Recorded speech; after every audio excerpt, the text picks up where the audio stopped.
Bismillahirrahmanirrahim. Alhamdulillahirabbil alamin wassalatu wassalamu ala Rasulillah wa ala alihi wa ashabihi wa man tabi'ahum bi ihsanin ila yaumiddin wa ba'd. Allahumma anfa'na bima 'allamtana wa 'allimna ma yanfa'una zidna ilma. Allahumma la ilma lana illa ma 'allamtana innaka antal alimul hakim. Yang dimaksud dengan takwa yang pertama adalah terpeliharanya diri ya untuk tetap taat melaksanakan perintah dan menjauhi larangan-larangan Allah. Terpeliharanya diri untuk tetap taat ya, dalam menjalankan perintah dan menjauhi larangan-larangan Allah. Itu yang pertama. Yang kedua adalah keinsapan diri. Ya, mirip-mirip, cuma ini insaf artinya sabar ya berarti ya. Keinsapan diri yang diikuti dengan kepatuhan ya dan ketaatan terhadap perintah dan larangan Allah Ta'ala. Itu makna yang kedua. Dan makna yang ketiga adalah kesalehan hidup. Kesalehan hidup, kalau bahasa Indonesia kesalehan hidup pada dia. Ya, kalau yang biasa dengan bahasa Arab saleh ya. Kesalehan ya. Kesalehan hidup, maka itu juga masuk makna takwa dalam bahasa kita, dalam bahasa Indonesia. Ya, jadi kita mengenal ini, oh ternyata Dewan Bahasa sudah, para pakar bahasa Indonesia sudah merumuskan bahwa inilah yang dimaksud dengan takwa dalam bahasa Indonesia. Ya, maka kita harus mencari kata takwa ini, kata dasarnya apa?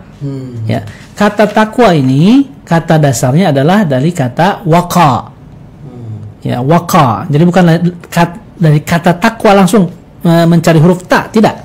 Kita tidak akan menemukan. Begitu. Tapi kita harus mencari dari huruf waw. Baru kita akan temukan ternyata di situ nanti makna turunannya ada kata takwa. Begitu ya. Kita ambil contoh di Kamus Al-Munawwir. Ya, Kamus Al-Munawwir ada yang merah, ada yang biru. Ambil Kamus Al-Munawwir yang warna biru. Yang Arab Indonesia, karena kita pengkajiannya adalah dari Arab. Apa makna Indonesianya begitu. Maka rujuk di Kamus Arab Indonesia. Di Kamus Al-Munawwir ya, silakan rekan-rekan bisa yang ikut menyaksikan ya kajian ini, silakan dibuka halaman 1577. Ya, bisa dicek sendiri 1577. Ya, itu dimulai dengan huruf waw dari kata waqa. Waqa yaqi ya, waqa yaqi waqyan wa wiqayah. Ya, bentuk masdarnya adalah waqyan wa wiqayatan. Ada dua bentuk masdar. Masdar itu adalah kata pembendaan. Gitu. Bagi yang sudah biasa dengan bahasa Arab tentu tidak asing dengan kata masdar. Istilah masdar itu tidak asing. Ya, jadi waqa yaqi waqyan wa wiqayah. Ya, bentuk masdarnya ada dua. Wiqayah. Ya. Jadi kita akan temukan di sini. Ya, kita cek nanti ke bawah ya, dari kamus itu, Kamus Al-Munawwir, terus ke bawah. Nanti kita di situ akan temukan kata at-taqwa. Baru akan ketemu. Dari kata waqa, yaqi, waqyan, wa wiqayah. Barulah kita ketemu apa arti wiqayah. Itu yang pertama. Ya, arti wiqayah ya, kalau diletakkan dalam satu kalimat waqa fulanan itu mengandung arti menjaga atau melindungi. Wiqayah. Ya, wiqayah menjaga ataupun melindungi. Ya. Jadi makna takwa itu apa? Oh, dari kata waqa. Waqa itu artinya menjaga, melindungi. Ini dalam bahasa Arab. Ya. Kemudian nanti turunannya ada tawaqqa. Tawaqqa al-ma'siyah. Tawaqqa al-ma'siyah. Itu artinya menjauhi. Tawaqqa artinya tajannab anil maksiyah, menjauhi kemaksiatan. Ya, jadi tadi melindungi ya, menjaga, melindungi ya, atau melindungi, kemudian juga menjauhi, menjauhi maksiat. Kalau kita gunakan tawaqqa al maksiyah, contoh kalimatnya artinya menjauhi, tajannab anil maksiyah, menjauhi maksiat. Ya, kemudian juga ittaqa, ya, ittaqa al maksiyah. Ittaqillah ya, sering kita dengar dalam Al-Qur'an ya, ittaqa al-ma'siyah. Ittaqa itu mengandung arti takut kepada, ittaqillah, takut kepada Allah. Nah, jadi artinya takut ya. Kemudian juga bisa berarti berhati-hati. Ittaqa. Ittaqa itu artinya juga berhati-hati. Ittaqu firasatal mu'min. Atau berhati-hati begitu. Iya, betul. Takut kepada, ya, nanti tergantung kalimatnya apa? Ya. Ittaqullah. Ittaqa Allah. Itu artinya takut kepada Allah. Ataupun berhati-hati terhadap, ya, ittaqu firasatal mu'min. Berhati-hatilah dengan firasat seorang mukmin. Nah, itu ittaqa. Ya. Ya. Baik Ustaz. Satu lagi Pak Dadi. Ya. Satu lagi, apa masih ada? Waktunya habis. Silakan. Nah, ya. Baik. Sebelum azan Isya ya. Ya. Baik. Kemudian yang ketiga, ya itulah kata takwa itu sendiri, turunannya dari kata waqar menjadi takwa. Ya, takwa ataupun tuqa. Tuqatun, at-tuqatu. Pakai Yang terakhir ini apa artinya tuqatun ini? Ya, itulah yang dimaksud dengan takwa dan tidak bisa diterjemahkan. Takwa itu sendiri. At-taqwa ya takwa. Jadi ini berdiri sendiri gitu ya. Betul. Tidak ada narasi-narasi yang lain begitu. Iya. Ya, takwa. Nanti kita ambil contoh apa yang dimaksud dengan takwa dan bagaimana pandangan para sahabat ketika ditanya apa itu takwa. Iya. Nah, itu nanti insya Allah kita sampaikan. Kemudian orang yang bertakwa itu dalam bahasa Arab ya al-muttaqi. Muttaqi itu seorang lelaki yang bertakwa. Kalau muttaqin itu artinya orang-orang yang bertakwa. Kadang di kita sudah dijadikan nama ya. Muttaqin. Nama kamu siapa? Muttaqin. Ya, berarti banyak sebetulnya. Ya. Pengertian telurnya yang aslinya bahwa muttaqin ini sebenarnya orangnya tuh banyak. Banyak karena bentuk jamak Pak Dedi. Muttaqin artinya orang-orang yang bertakwa. Kalau seorang muttaqi. Harusnya muttaqi begini. Ya. Ya, itu yang sering diserap langsung ya. Dan jadikan banyak nama di kita begitu. Ya. Nah, itulah makna kata takwa itu sendiri. Secara bahasa Arab. Jadi bisa mengandung arti melindungi, ya, melindungi, mencegah, memelihara begitu ya. Ya. Menjaga, kemudian menjauhi maksiat, menjauhi. Takut itu juga takwa artinya. Takut kepada begitu. Ya, takut kepada, berhati-hati juga itu artinya takwa juga. Bahasa Arab ataupun Arab Indonesia. Itu pada umumnya ada dua metode. Ya, ada dua metode.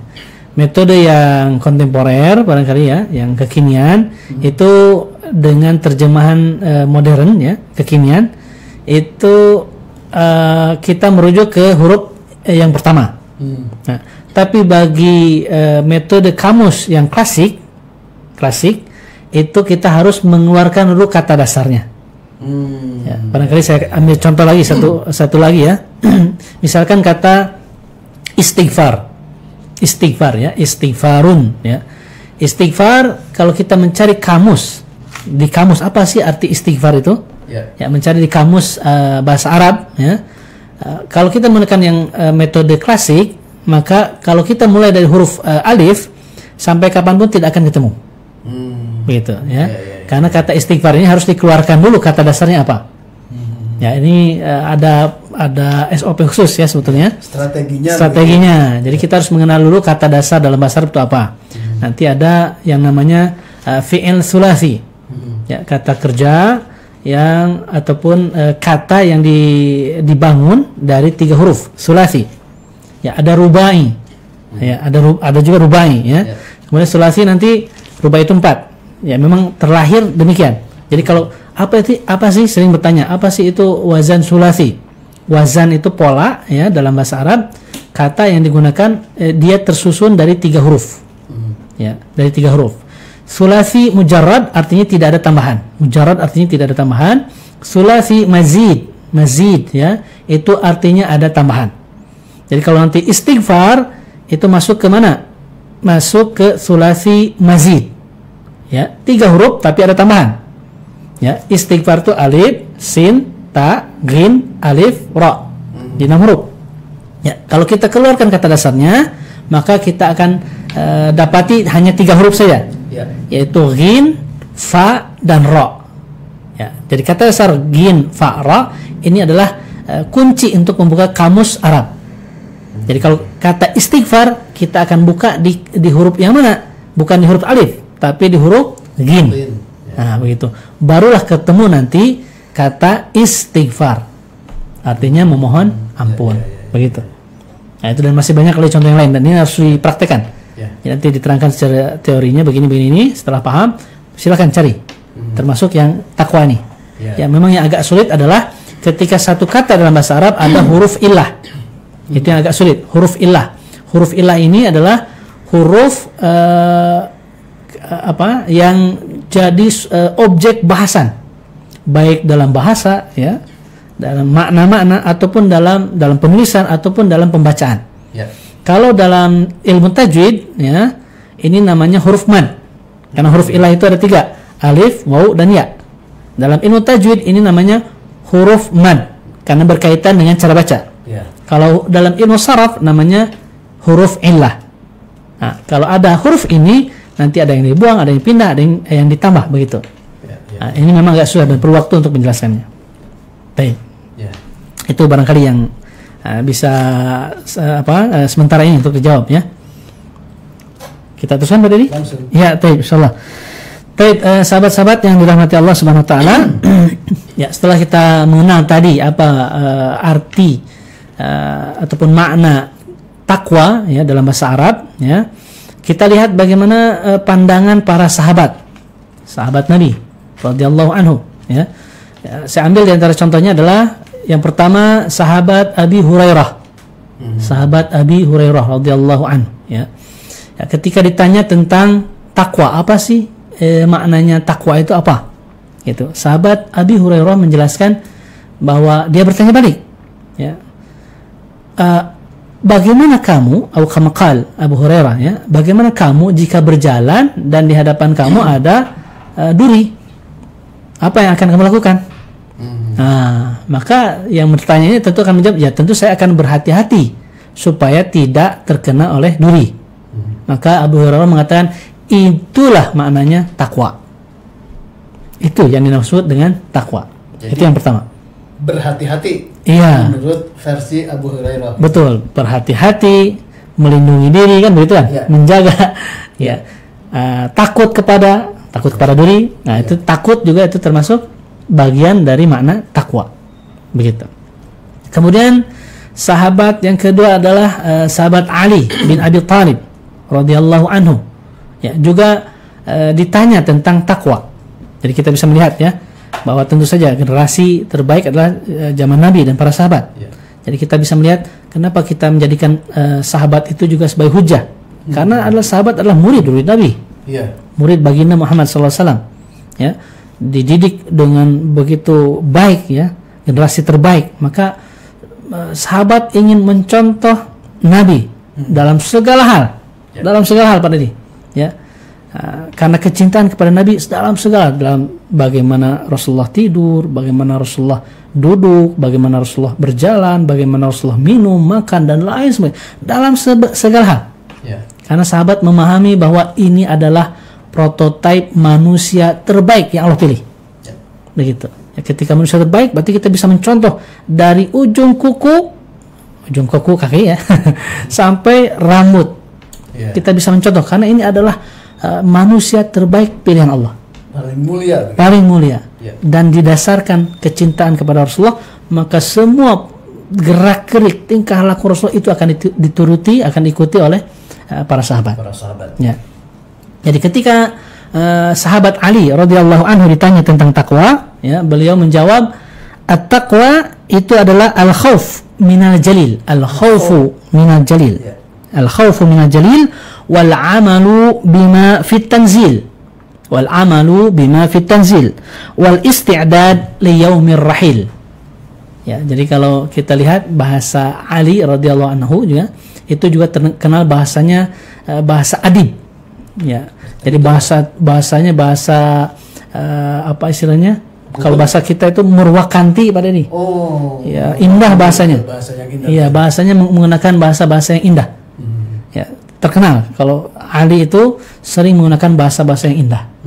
Ya, kalau kita lihat di sini kan, apa itu takwa?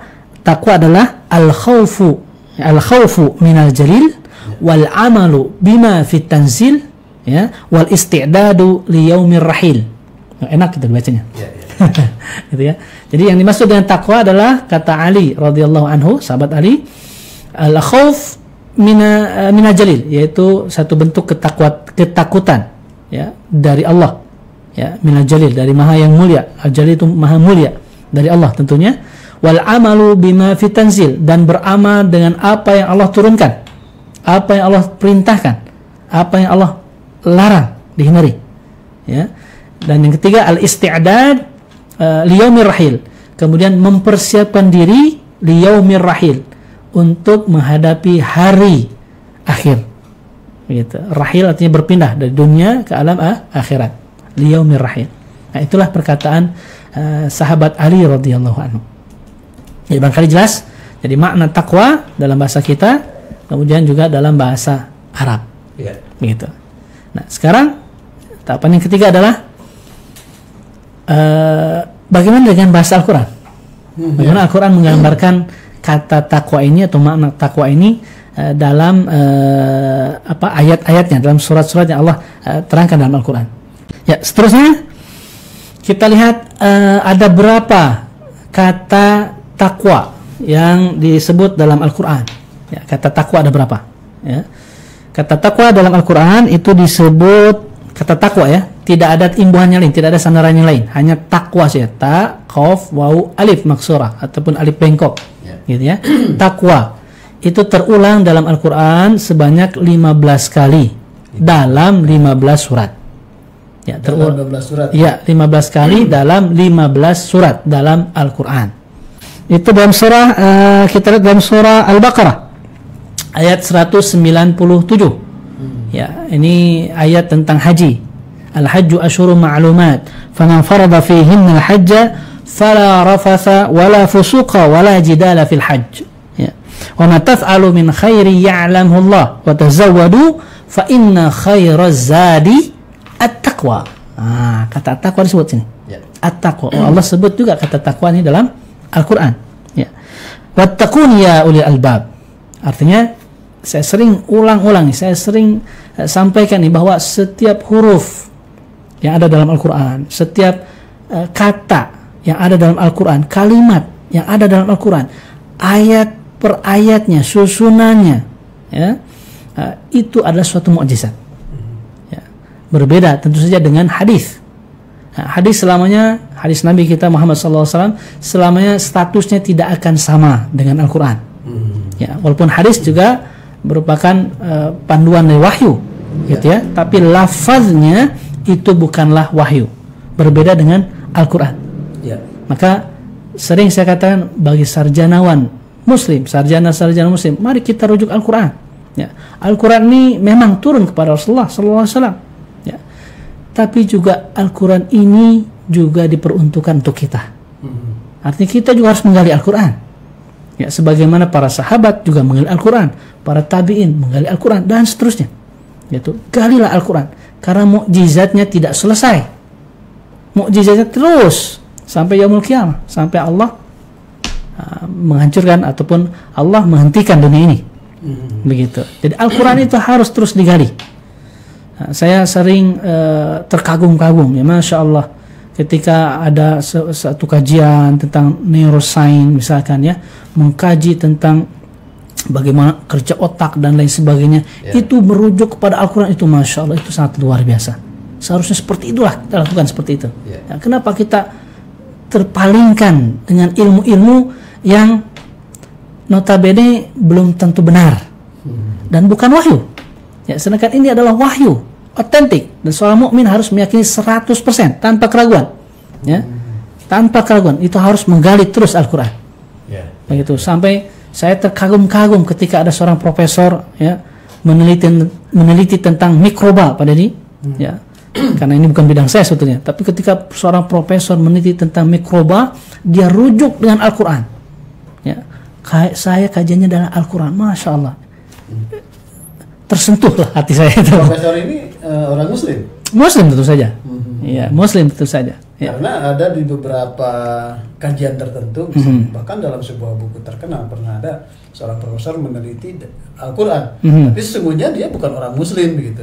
Ya. Ini juga mungkin menjadi panduan atau gambaran betapa pentingnya kita memacu diri. Betul. Karena, jangan orang non Muslim bisa sudah tertarik, apalagi kita harus, begitu. Betul. Ketika non Muslim mengkaji Al-Quran, ya, itu dengan niat murni ilmu ya. Ilmu ya. Ya. Maka ya bukan ibadah begitu ya. Ya bukan ibadah.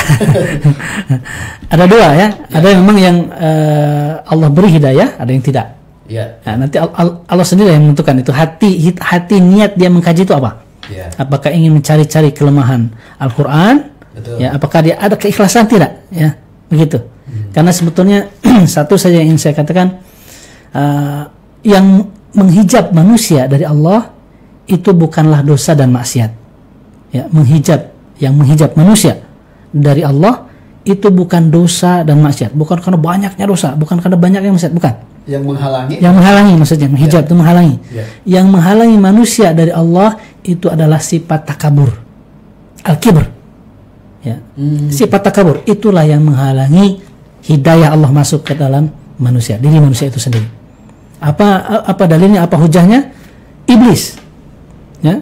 Iblis adalah makhluk yang dilaknat Allah. Kenapa? Aba wastakbara. Karena iblis sombong. Aba wastakbara. Ya. Tidak mau sujud kepada Adam.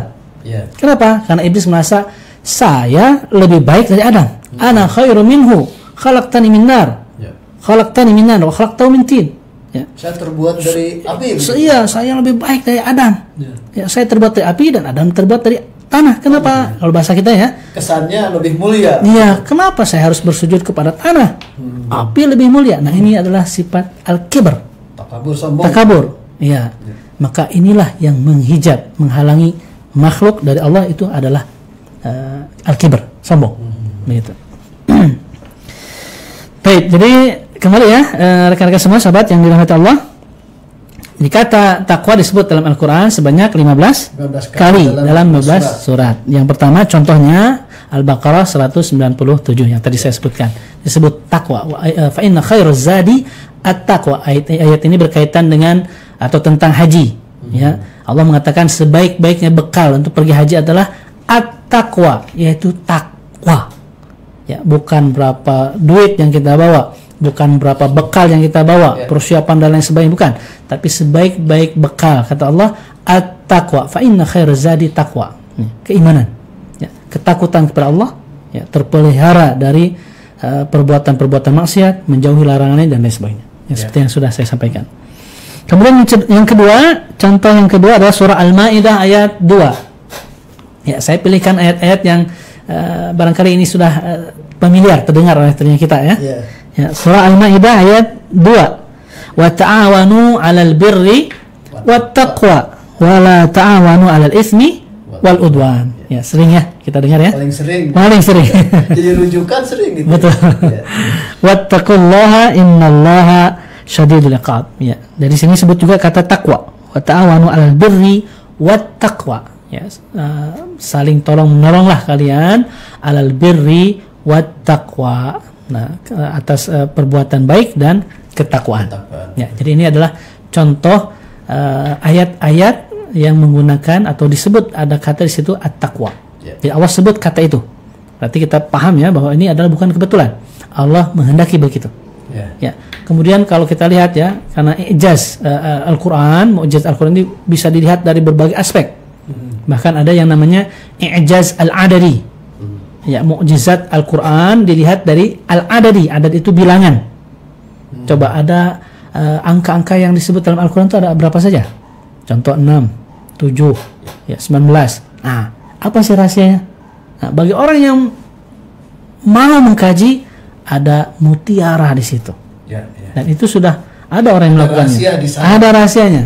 Gitu ya, dengan keimanan yang begitu tinggi ya, meneliti, mengkaji, karena Allah sebut tidak semua bilangan tentunya ya, tapi karena Allah sebut penciptaan alam ini sittati ayyam, 6 hari. Ada kata 6 di situ ya, ada angka 6 di situ. Ada apa sih dengan angka 6 ini ya, ada angka 7 di situ, ada apa sih dengan angka 7 ini? Kenapa Allah menyebutkan dalam Al-Qur'an? Bukan kebetulan, sekali lagi. Iya, baik. Kemudian yang terakhir ya, karena waktunya sudah ya mepet. Yang terakhir adalah ganjaran ataupun balasan bagi orang-orang yang bertakwa. Apa sih balasan dan ganjarannya yang Allah akan berikan bagi orang yang mau taat, patuh kepada Allah, yang takut karena Allah Ta'ala, ya, yang menjaga, terpelihara dirinya dari perbuatan-perbuatan maksiat dan lain sebagainya, maka apa yang Allah akan berikan?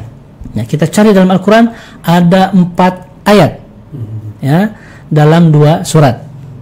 Ya, yang pertama Allah Ta'ala mengatakan dalam surah Yusuf ayat 90. Ya, surat Yusuf ayat 90.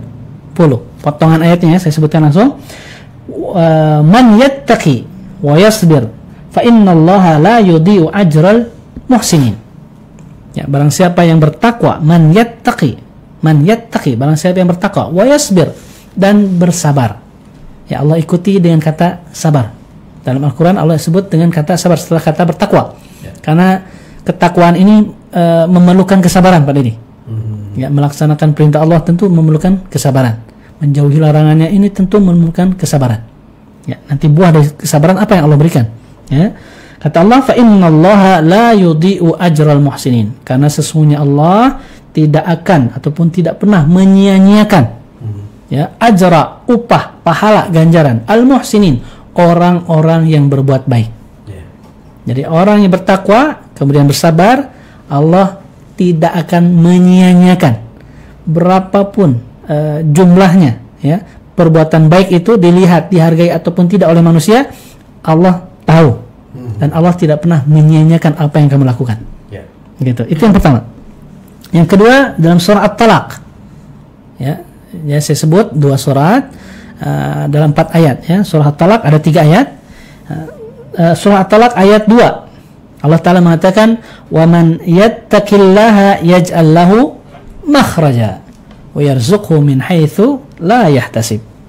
Ya, sering kita dengar juga barangkali ayat ini, ya, At-Talaq ayat 2. Barang siapa yang bertakwa kepada Allah, man yattaqillaha yaj'al lahu makhraja, pasti Allah akan berikan makhraja, solusi, jalan keluar.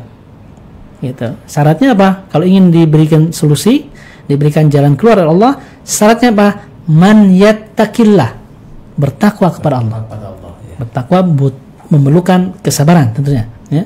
Yaj'al lahu makhraja, Allah akan bukakan pintu, solusi, jalan keluar.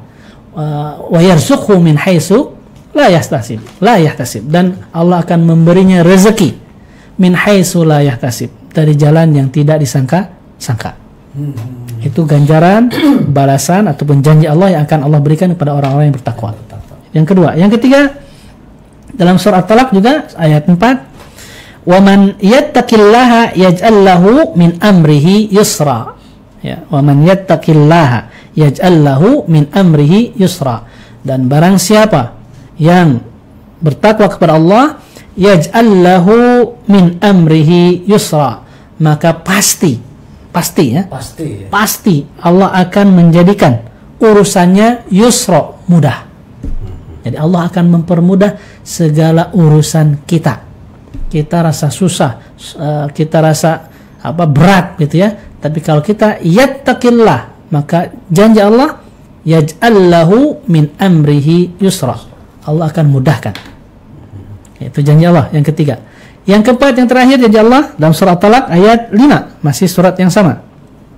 Wa man yattaqillaha yukaffir anhu sayi'atihi wa yu'zim lahu ajra. Ya, barang siapa yang bertakwa kepada Allah, yukaffir anhu sayi'ati, maka Allah akan hapuskan sayi'ati, keburukan-keburukannya.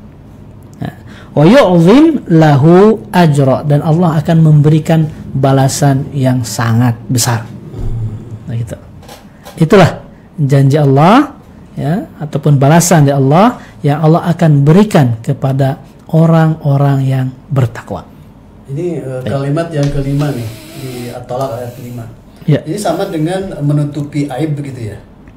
Iya, diantaranya. Iya. Ya, kafir itu kan artinya menghapus. Ya. Jadi kalau menghapus itu tidak ada catatannya Pak Dedi. Gitu ya. Sudah dicatat sama malaikat berbuat keburukan nih, satu keburukan. Yukaffir anhu sayiati, maka Allah akan menghapus. Iya, menghapus. Artinya seolah-olah tidak pernah dilakukan. Oh iya. Begitu.